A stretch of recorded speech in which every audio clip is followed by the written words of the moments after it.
প্ৰিয় সতীৰ্থসকল, মই আজি আৰু এখন অতি সুন্দৰ লাগতিয়াল পুথি হাতত তুলি লৈছোঁ। পুথিখন হ'ল the family and the nation. লিখক প্ৰাক্তন ৰাষ্ট্ৰপতি ডক্টৰ APJ আব্দুল কালাম আৰু অসমীয়ালৈ অনুবাদ কৰিছে সুৰেণ শৰ্মা।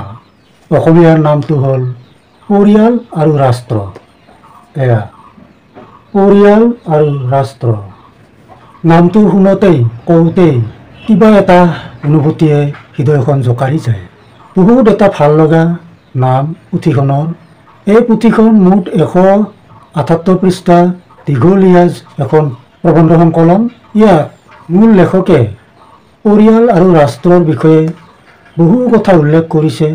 পৰিয়াল এটা কেনেধৰণৰ হ'ব লাগে, পৰিয়ালৰ পৰা কেনেকৈ সমাজ এখন বিকশিত হয় আৰু কেনেকৈ ৰাষ্ট্ৰ এখন বিকশিত হয়, ৰাষ্ট্ৰৰ পৰা কেনেকৈ গোটেই বিশ্বতেই উন্নতি সাধন হয় তাকে বৰ্ণনা কৰিছে বিভিন্ন বিষয়েৰে।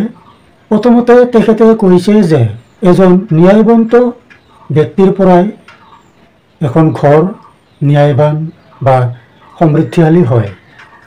এটা সমৃদ্ধিশালী পৰিয়ালৰ পৰাই এখন দেশ সমৃদ্ধিশালী হয় আৰু এখন দেশৰ পৰা গোটেই বিশ্বতেই উন্নতি সাধন হয়।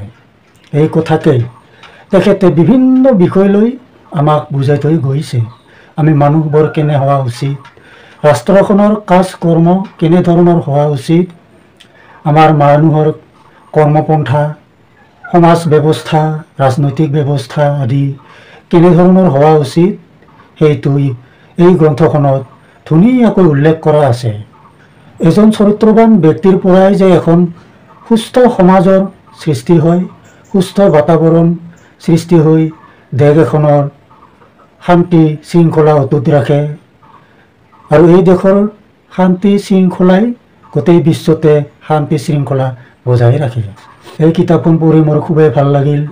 ইয়াত বহুতো নজনা কথাই জানিব পাৰিছোঁ। বিশেষকৈ আমি মানুহবোৰ কেনেকুৱা হোৱা উচিত আৰু কেনেধৰণৰ কৰ্মপন্থা বা আঁচনি হাতত ল'লে আমি সমাজখন প্ৰগতিৰ দিশত আগবঢ়াই নিব পাৰিম, ঐক্য সম্প্ৰীতিৰ এনাজৰী জাল কটকটীয়াকৈ বান্ধি ৰাখিব পাৰিম, এইটোৱে ইয়াত উল্লেখ কৰিছে তেখেতে আৰু ইয়াত উল্লেখ কৰিছে মহাপ্ৰজ্ঞ আচাৰ্যৰ কিছু কথা। এই মহাপ্ৰজ্ঞ আচাৰ্যই তেখেতক বহুতো উপদেশ প্ৰদান কৰিছে, আদৰ্শ দিছে। সেই আদৰ্শৰে তেখেত অৰ্থাৎ আমাৰ শ্ৰদ্ধাৰ প্ৰাক্তন ৰাষ্ট্ৰপতি ডক্টৰ APJ আব্দুল কালামে আগবাঢ়ি গৈছে। সেই মহান আদৰ্শ হাতত লৈয়ে আমাৰ ভাৰতবৰ্ষখনক সুন্দৰকৈ পৰিচালনা কৰি উন্নতিৰ শিখৰলৈ আগবঢ়াই নিছে। এই কথা দুনাই কোৱাৰ হয়তো নিশ্চয় প্ৰয়োজন নাই, আমি সকলোৱে জানো। গতিকে আপোনালোককো মই ক'ব বিচাৰিছোঁ যে এই কিতাপখন, এয়া পৰিয়াল আৰু ৰাষ্ট্ৰ, মূল গ্ৰন্থখন হ'ল the family and the nation, কিনি লৈ আহিব।